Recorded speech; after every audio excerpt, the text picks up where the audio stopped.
Assalamualaikum warahmatullahi wabarakatuh. Salam sejahtera untuk semuanya. Saya Pali dari Inside Chamber. Kita lanjutkan lagi. Sekarang kita sudah sampai pada halaman 43 ya. Nah, untuk pembahasan komplit ini adalah playlistnya. Ya, dengan playlist ini kita akan urut runtut ya, mulai tema 1 sampai temanya habis nanti. Oke? Nah, link dari playlist ini ada di kolom deskripsi. Silahkan dicek di kolom deskripsi. Ya, kita akan mulai bahas sekarang. Nah, mendapatkan manfaat dari lingkungan alam merupakan hak kita, tetapi memelihara adalah kewajiban kita.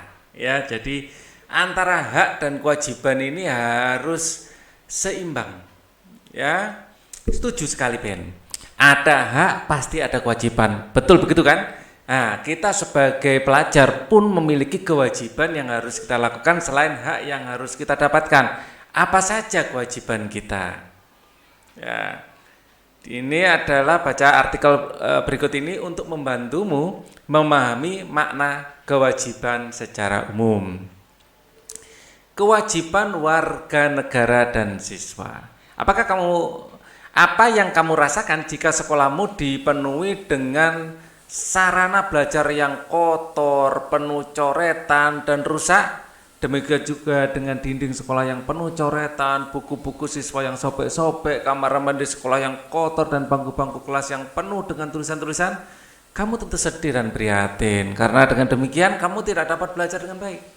Salah satu hak siswa adalah mendapatkan pendidikan yang layak. Tetapi pada saat yang sama siswa juga mempunyai kewajiban untuk menjaga sarana pendidikan agar haknya terpenuhi. Ya, jika siswa tidak melakukan kewajiban tersebut, maka sarana belajarnya akan rusak sehingga kegiatan belajar akan terganggu. Apa yang dimaksud dengan kewajiban? Menurut Kamus Besar Bahasa Indonesia, kewajiban berasal dari kata wajib, berarti harus dilakukan atau diamalkan, itu wajib. Sehingga kewajiban adalah sesuatu, ya, kewajiban adalah sesuatu yang wajib dilaksanakan. Kewajiban merupakan sesuatu yang harus dilakukan untuk menjamin haknya terpenuhi. Semua siswa sedang belajar di Indonesia. Semua siswa yang sedang belajar di Indonesia wajib mengikuti peraturan yang ditetapkan negara melalui undang-undang. Semua kewajiban ini harus dilakukan untuk menjamin semua siswa mendapatkan haknya. Seorang siswa berhak untuk mendapatkan pendidikan yang layak. Maka kewajiban siswa antara lain menaati peraturan, ya, yang berhubungan dengan pendidikan, misalnya menaati peraturan sekolah. Jadi kita memiliki hak untuk belajar, tapi kita juga punya kewajiban untuk mentaati peraturan, ya, termasuk menjaga kebersihan seperti dicontohkan di gambar tersebut. Ayo diskusikan. Sebagai warga negara dan anggota masyarakat kita, ya, sebagai warga negara ya dalam hal ini ya, dan anggota masyarakat kita perlu mengetahui hak dan kewajiban kita. Sebelumnya kamu telah mengetahui hakmu sebagai siswa, sebagai seorang anak. Bersama dengan teman sebangkumu, gunakan tabel di bawah ini untuk menentukan hak-hakmu sebagai siswa. Setelah itu kamu dapat menentukan kewajibanmu untuk mendapatkan hak-hakmu. Saya sebagai siswa di sekolah, ya, berhak untuk mendapatkan pengajaran, berhak mendapatkan pelajaran. Saya sebagai siswa juga berhak mendapatkan fasilitas.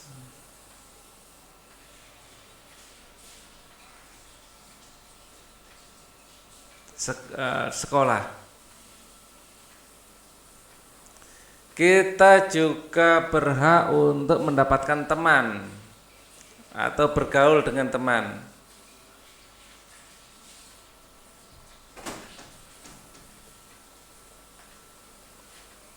Nah, ini adalah hak-hak kita. Apa kewajiban? Berhak mendapatkan pelajaran, ya. Kalau kita mendapatkan untuk memenuhi hak mendapatkan pelajaran, kita harus menghormati guru.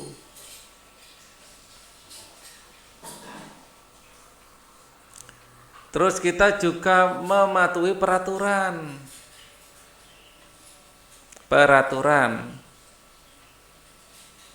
Ya, seragam, membayar SPP dan lain-lain, mendapatkan fasilitas sekolah. Kita wajib menjaga fasilitas sekolah, menjaga paling tidak kebersihan fasilitas sekolah. Fasilitas sekolah. Ya, ini kewajiban kita. Bergaul dengan teman, ini adalah hak kita. Kewajiban kita apa? Kita wajib menjaga keamanan atau kita wajib menjaga persatuan, ya, menjaga persatuan. Tidak boleh membuat keributan dengan teman, misalnya seperti itu, ya. Kemudian hak sebagai anak di rumah, mendapatkan makanan,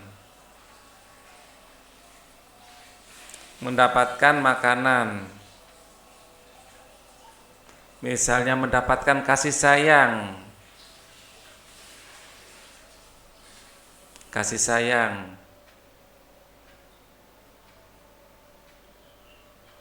ya, mendapatkan keamanan atau perlindungan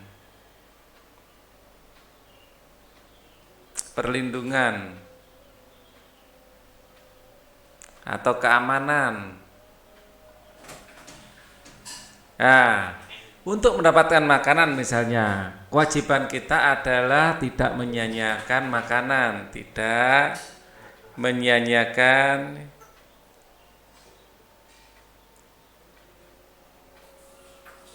makanan, mengambil secukupnya, setelah habis nambah lagi misalnya, ya. Mendapatkan kasih sayang, kita berhak mendapatkan kasih sayang sebagai seorang anak. Anak juga berhak wajib menghormati orang tua.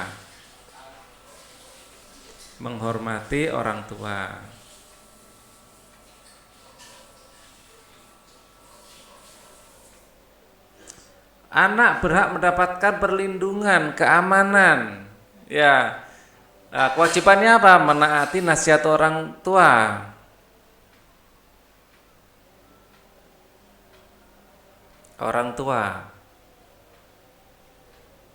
Kebanyakan juga demi keamanannya sendiri, ya. Kita lanjutkan. Presentasikan hasil diskusimu dalam kelompok kecil yang terdiri atas 4 orang. Buatlah beberapa pertanyaan tentang presentasi yang dibuat teman-teman dalam kelompokmu. Carilah beberapa hal yang kamu anggap penting, lalu buatlah kesimpulan tentang makna kewajiban dari hasil diskusimu. Kesimpulan makna kewajiban. Kewajiban adalah segala sesuatu yang harus kita lakukan, yang harus kita lakukan, ya. Kewajiban harus kita dahulukan, baru kita menuntut hak.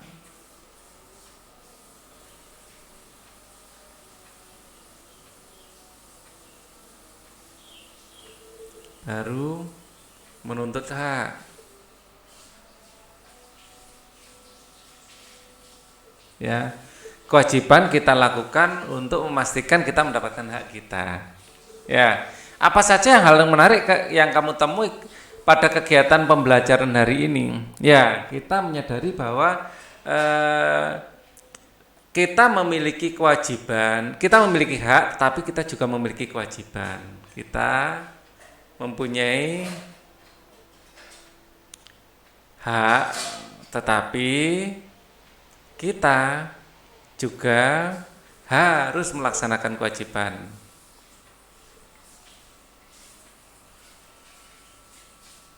kewajiban. Sebutkan beberapa hal dari kegiatan hari ini yang ingin kamu ketahui lebih lanjut. Misalnya apa hak kita sebagai pelajar, apa saja hak kita sebagai pelajar,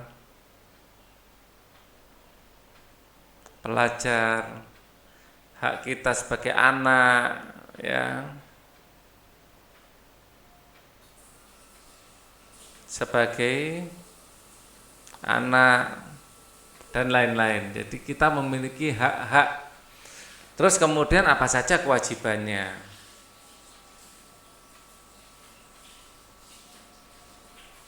yang harus kita lakukan.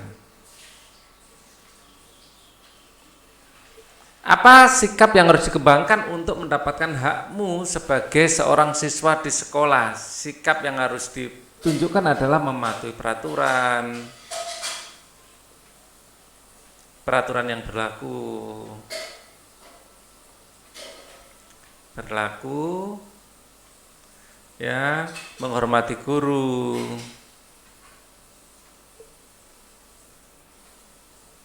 menjaga ketertiban,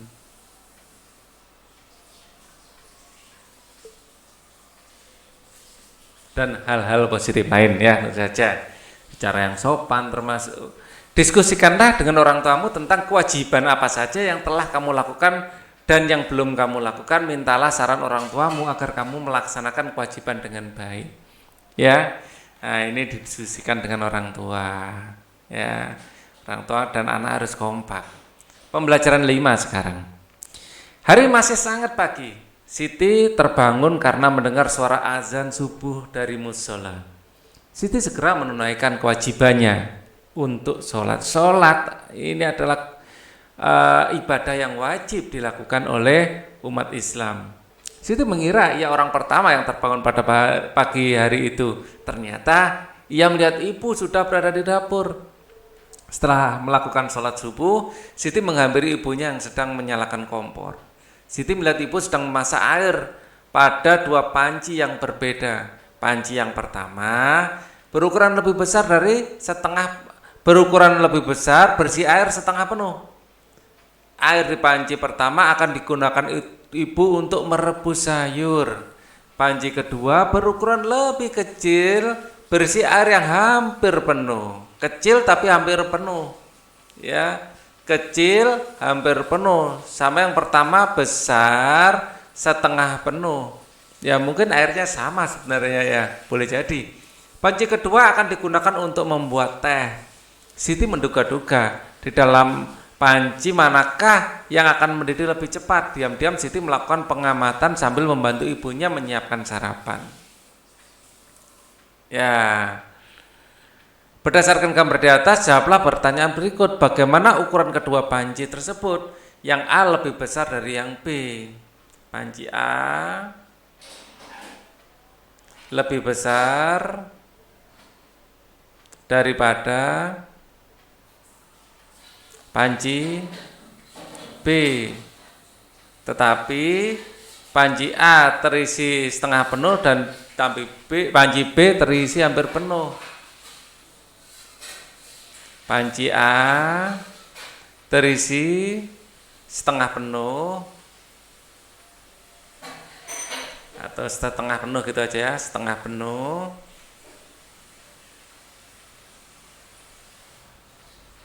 Dan panci B hampir penuh.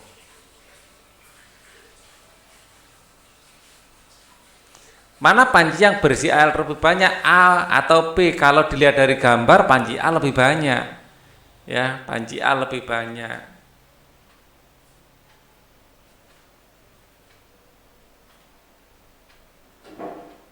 ya, dari gambar.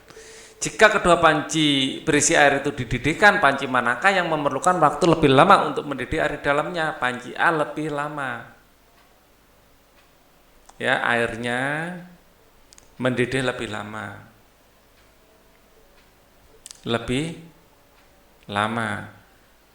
Mengapa? Airnya lebih banyak.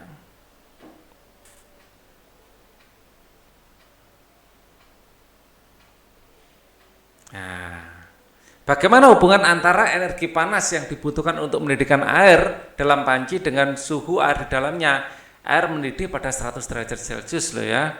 Ya, hubungannya semakin banyak air,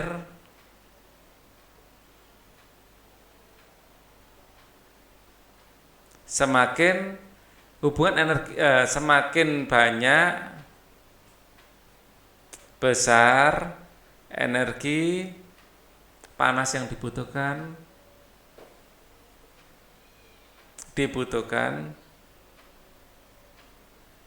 untuk mendidihkannya.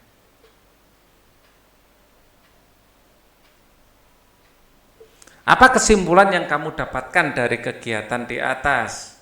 Ya, kesimpulannya, ya, yang pertama sama dengan yang ini ya, semakin banyak air, semakin besar energi yang digunakan, atau energi panas ya, yang digunakan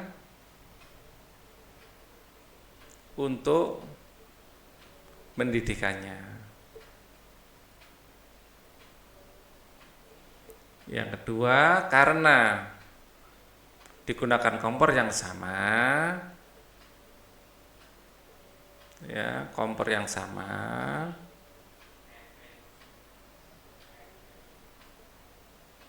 maka semakin banyak air, semakin lama waktu yang diperlukan untuk mendidihkannya.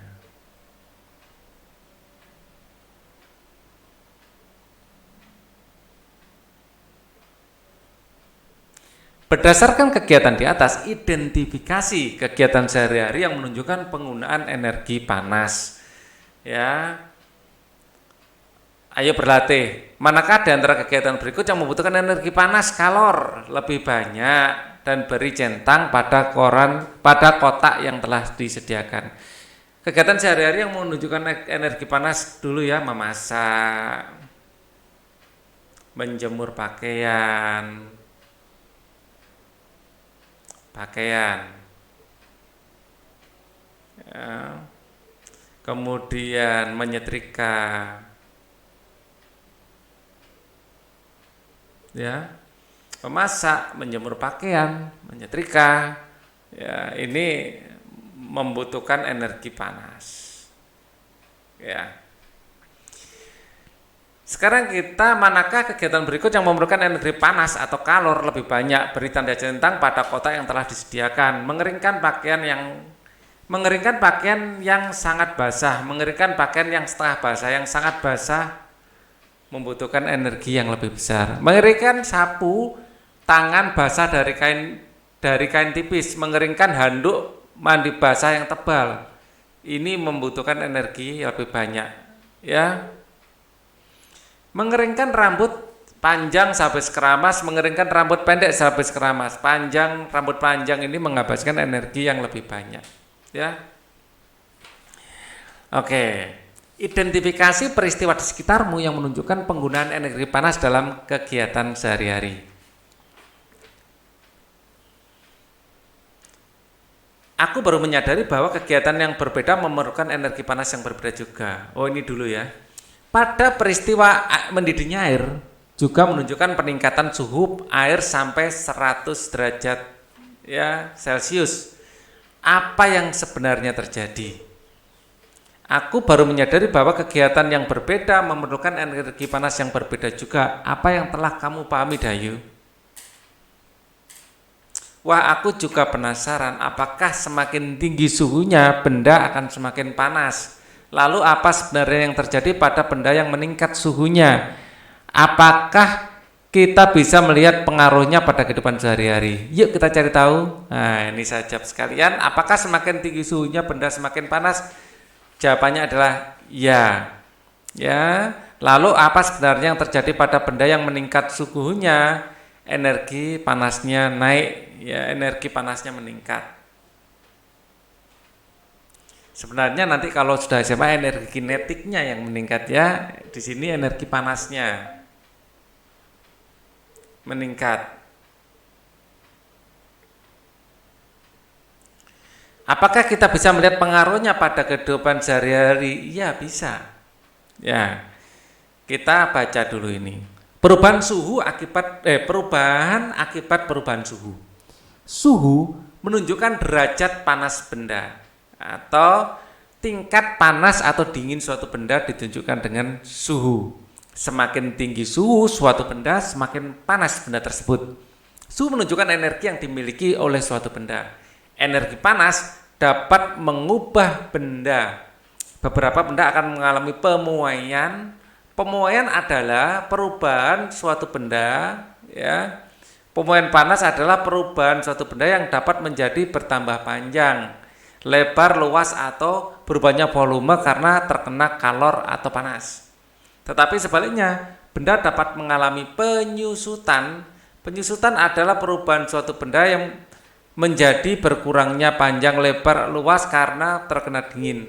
Pemuaian dan penyusutan bisa terjadi pada logam, udara, air.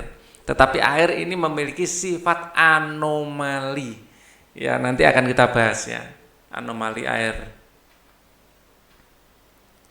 Ya, air bisa memuai kalau didinginkan, kalau suhunya sudah di bawah 4 derajat Celcius. Ya. Nah, ini anomali ketidaknormalan air. Ada anomali air. Berikut ini adalah beberapa contoh pemuaian dan penyusutan benda karena perubahan suhu dalam kehidupan sehari-hari.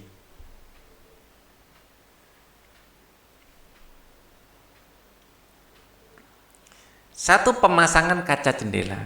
Pernahkah kamu mengamati posisi kaca yang terpasang pada jendela? Atau mungkin kamu pernah melihat proses pemasangan kaca jendela yang dilakukan oleh tukang kayu.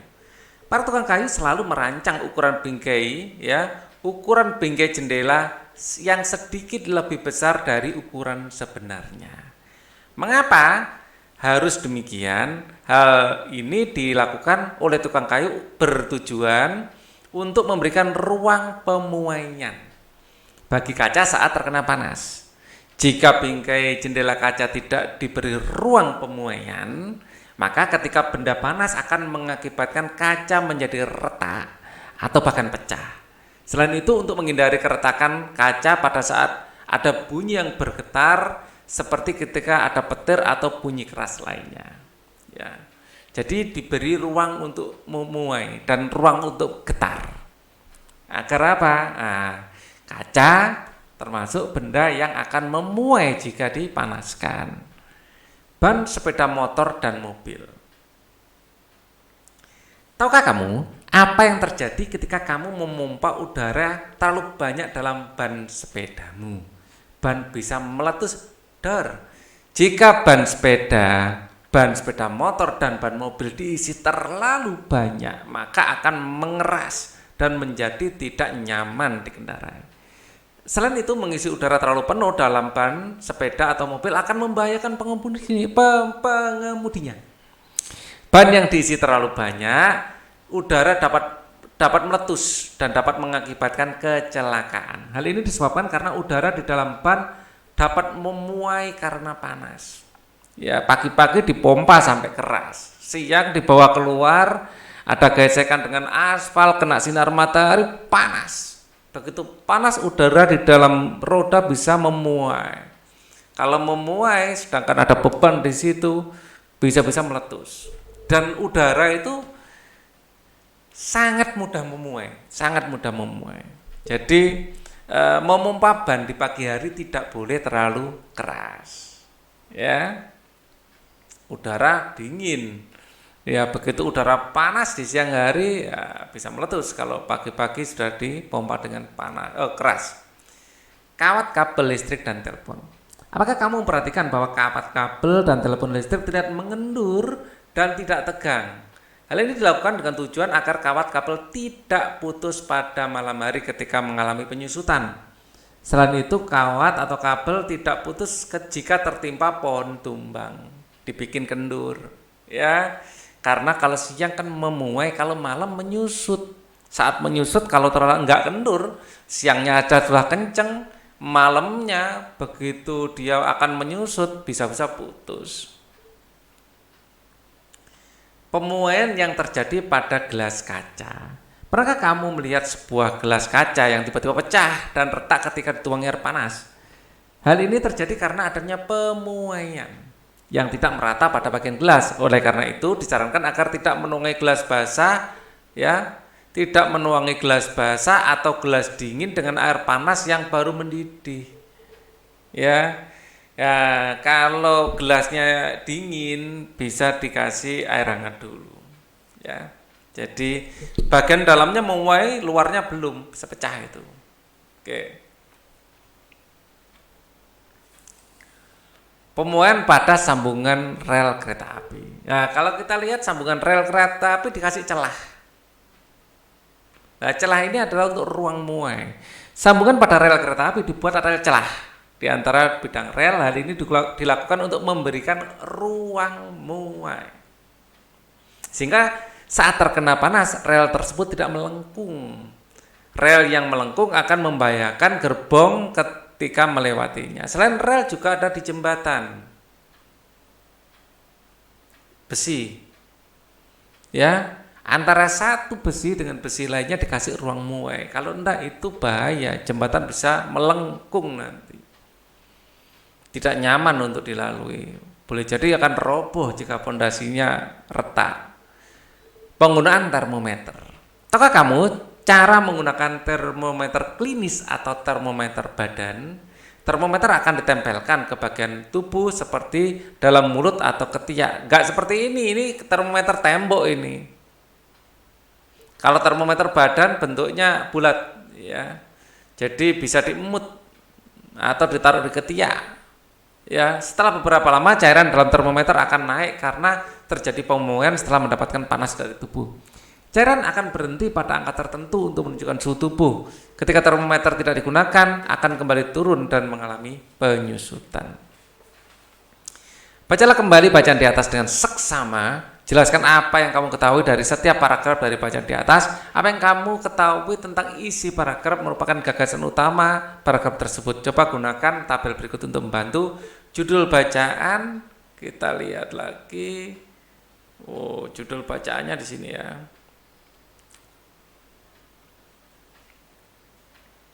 Perubahan akibat perubahan suhu, itu judul bacaannya.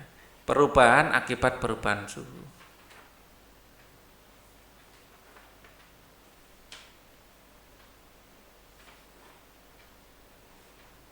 Akibat perubahan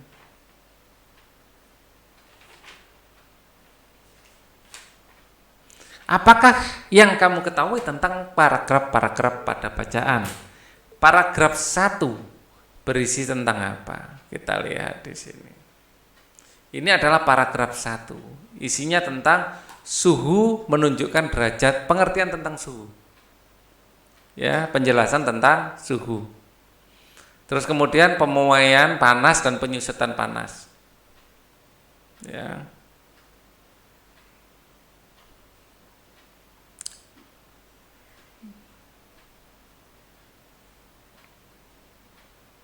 Pengertian suhu. Pengertian suhu.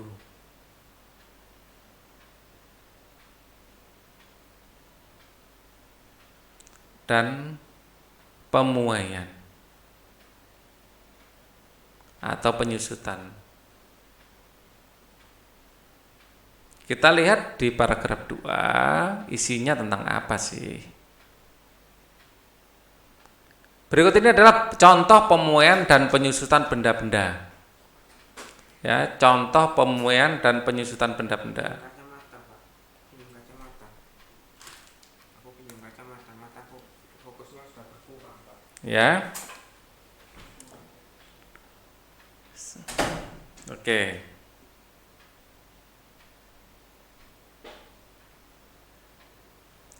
Yang kedua adalah contoh-contoh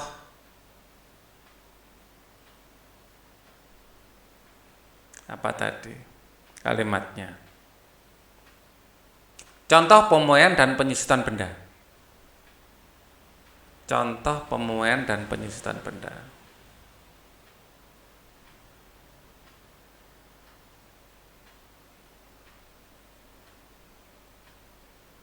Dan penyusutan benda.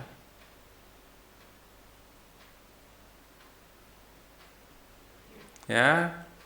Ini sebenarnya bagian dari paragraf 1, 2 ini sebenarnya, tapi ya kita lanjutkan aja ya. Berikutnya ini bukan paragraf ya, keterangan dari paragraf 1 ini. Nah, pemasangan jendela kaca. Kita anggap sebagai paragraf berikutnya aja ya, pemasangan jendela kaca.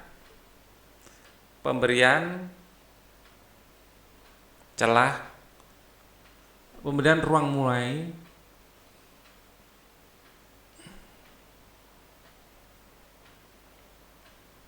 pada pemasangan jendela kaca. Jendela kaca. Kemudian cara memompa ban agar tidak putus.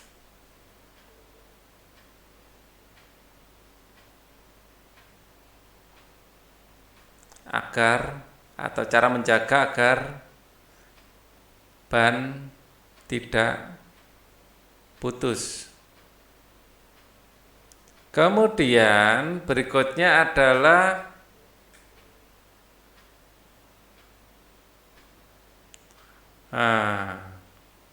pemasangan kabel listrik dan telepon agak kendor di siang hari.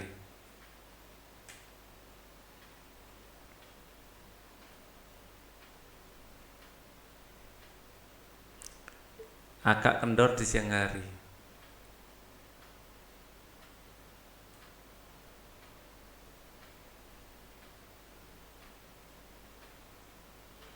Kemudian yang berikutnya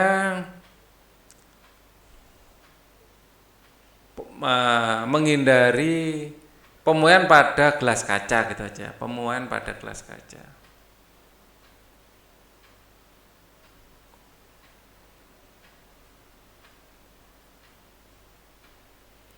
Kita lanjutkan pemberian ruang muai pada rel kereta.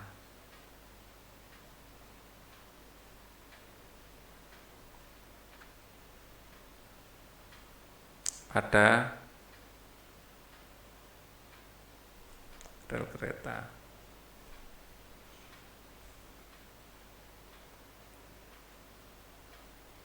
Dan yang terakhir adalah cara penggunaan termometer ya, intinya termometer. Cara kerja termometer.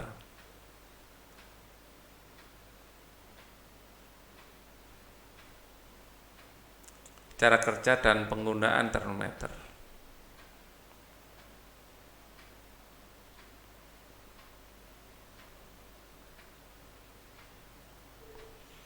Dengan menggunakan tabel di atas dapat kamu jelaskan kesimpulan dari bacaan di atas. Tuliskan kesimpulanmu tentang bacaan di atas di tempat yang tersedia di bawah ini dengan menggunakan kata-kata yang baku dan cepat. Ya, energi panas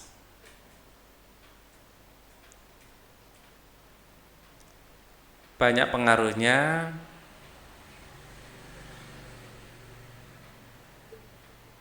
terhadap benda-benda di sekitar kita. Di sekitar kita. Terutama yang berhubungan dengan pemuaian dan penyusutan.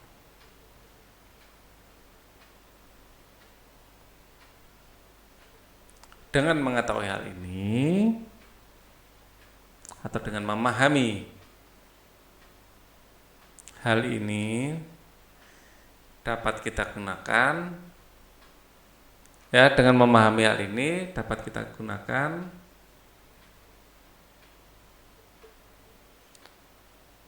atau kita bisa dengan memahami hal ini kita dapat ya merancang suatu tindakan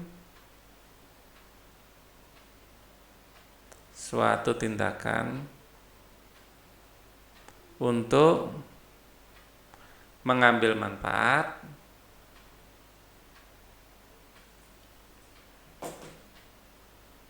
dan menghindari dampak buruknya.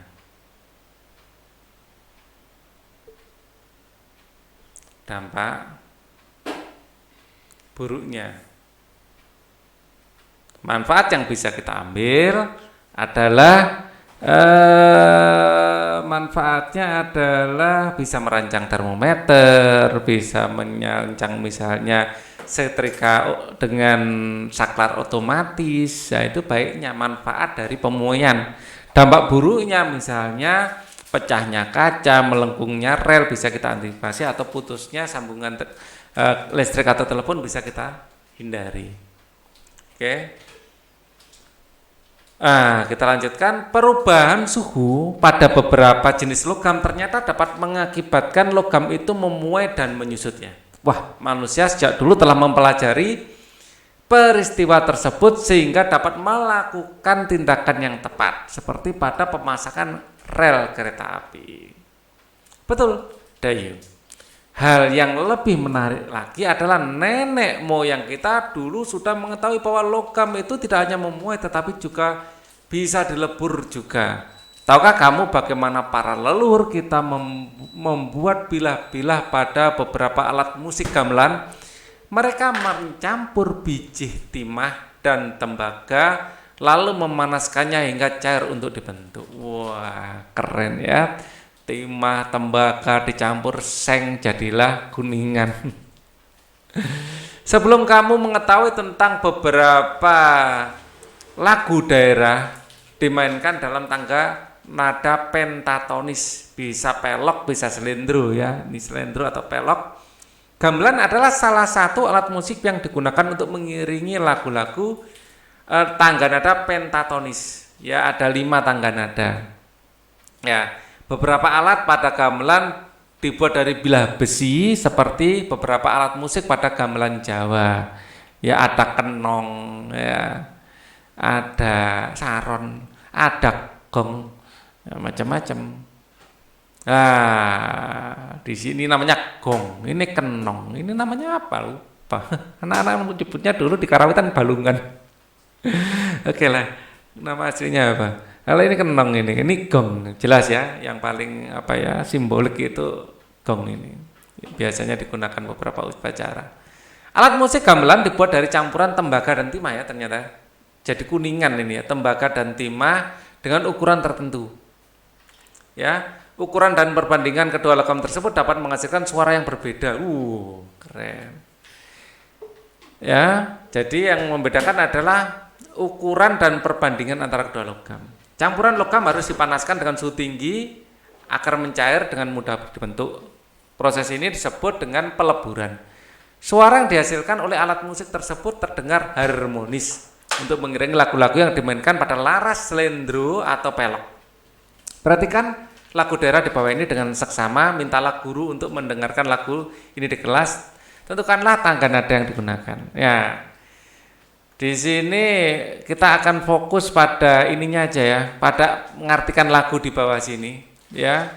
Jadi untuk nyanyinya kita di kesempatan yang lain aja ya.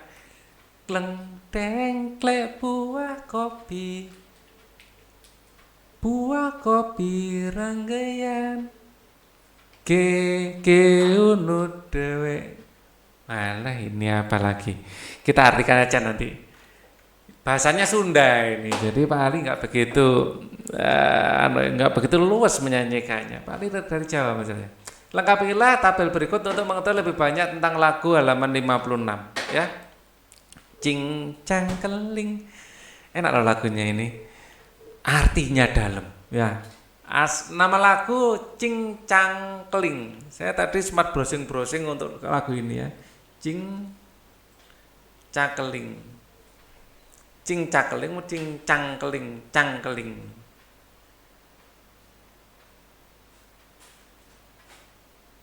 Ya kita fokus pada ininya aja.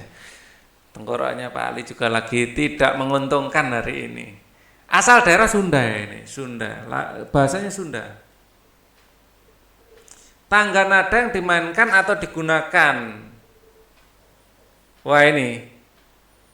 Tangga nadanya pelok atau slendro ini.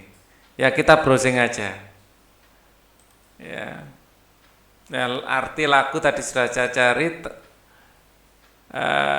Tangga nada cincang keling ya.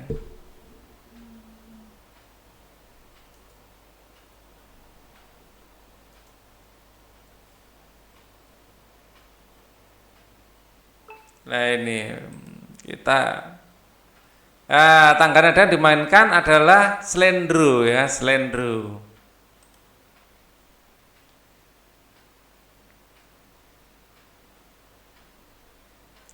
Arti lirik lagu, kesan yang didengarkan ya.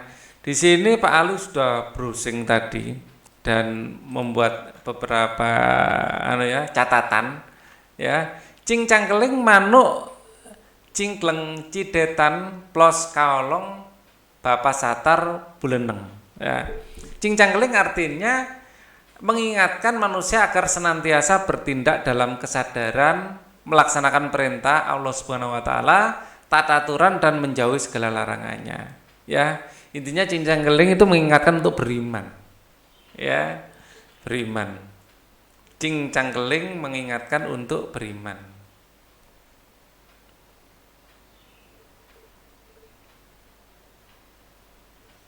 Ya, mengingatkan untuk beriman. Untuk beriman. Beriman itu apa? Melaksanakan perintahnya dan menjauhi larangannya. Itu cincang keling. Kita ya. Manuk berarti burung yang selalu ingin terbang bebas, tidak mau terkekang. Burung juga gambaran dari menak atau bangsawan atau pula atasan atau pemimpin. Karena bergerak di udara, cincang keling diartikan gesit ya, responsif, dapat tanggap menghadapi keadaan. Cindetan diartikan diam atau kurang pergerakan, maka diambil makna seorang pemimpin harus senantiasa berada dalam kesadaran responsif terhadap segala sesuatu kondisi lingkungannya, bukan diam saja, tidak peka dengan apa yang terjadi. Plos kalong diartikan bisa turun ke kolong langit. Pemimpin harus berani turun, langsung terjun bersama rakyat dalam membangun, bukan sekedar memerintah atau bergerak dari akar rumput. Satar berarti rendah. Bapak satar bermakna yang dituakan atau pemimpin harus rendah hati dan tidak arogan dan sewenang-wenang. Sementara beleneng tidak bermahkota, pemimpin harus aktif, bijak. Ini lebih kepada pemimpin ya, responsif ya. Jadi ini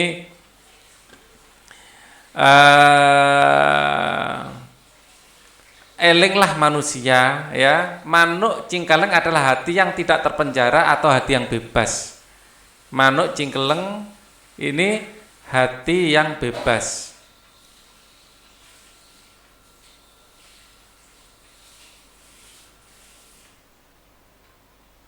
Hati yang bebas.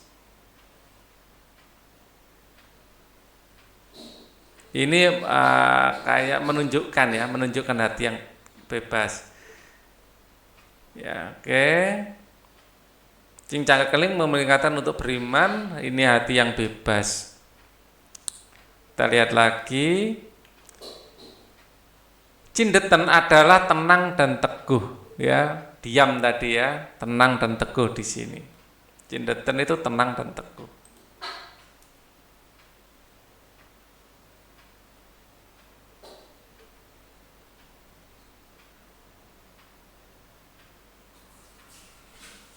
Oke.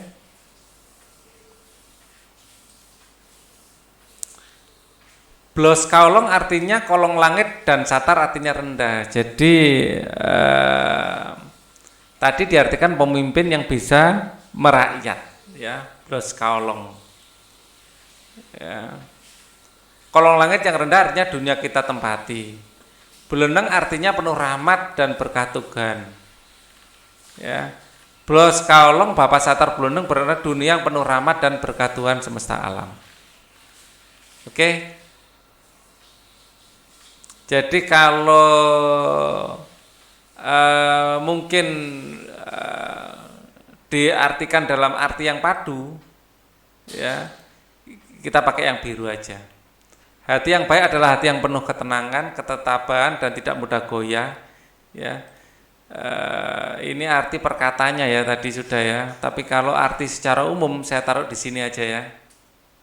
Arti secara umum diartikan di sini yang biru ini. Hati yang baik adalah hati yang penuh ketenangan, ya. Atau ini aja dibaca ya. Hati yang baik adalah hati yang penuh ketenangan, ketetapan dan tidak mudah goyah. Hati yang tenang tentunya menumbuhkan rasa kedamaian serta menuntun manusia pada jalan kebaikan. Dengan segala kebaikan dalam hidup kita akan mengantarkan pada ke jalan yang direstuinya. Ya, yang biru ini adalah arti secara umum. Oke ya. Kemudian nyanyikan lagu Cincang ini, kesan yang didapatkan pada saat mendengarkan ini ceria. Jadi lagu ini temponya agak cepat dan dinyanyikan dengan ceria. Isinya sebenarnya dalam. Ya, lagu-lagu zaman dulu itu isinya dalam biasanya. Ya, kayak ilir-ilir ya, itu kelihatannya santai tapi gundul-gundul pacul itu juga berisi tentang nasihat. Nyanyikan lagu Cincang Keling dan beberapa lagu yang telah kamu pelajari sebelumnya, nyanyikan secara berulang-ulang hingga kamu dapat menyanyikan sendiri. Cari lagu-lagu tersebut untuk membantumu memahami pesan yang disampaikan. Ya, apa saja hal menarik yang kamu dapatkan pada kegiatan pembelajaran hari ini? Kita bisa memahami, kita mengetahui hak dan kewajiban yang jelas ya. Kita memahami hak dan kewajiban itu sebenarnya pada tema sebelumnya ya. Memahami ini ya, pemuaian itu aja, pemuaian air. Lalu kita pelajari, kita memahami tentang energi kalor dan pengaruhnya pada kehidupan. Terus kita juga memahami arti lagu Cincang Keling.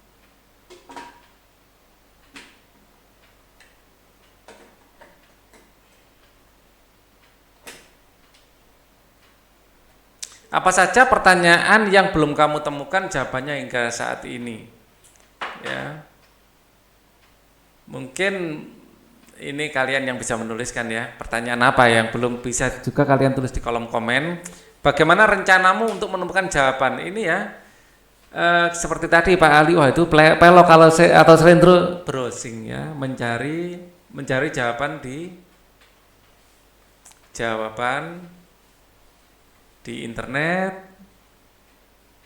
atau perpustakaan atau bertanya ya. Bertanya bisa pada guru, pada orang yang lebih tahu ya. Bagaimana perasaanmu sepanjang mengikuti pelajaran hari ini? Senang kan? Senang.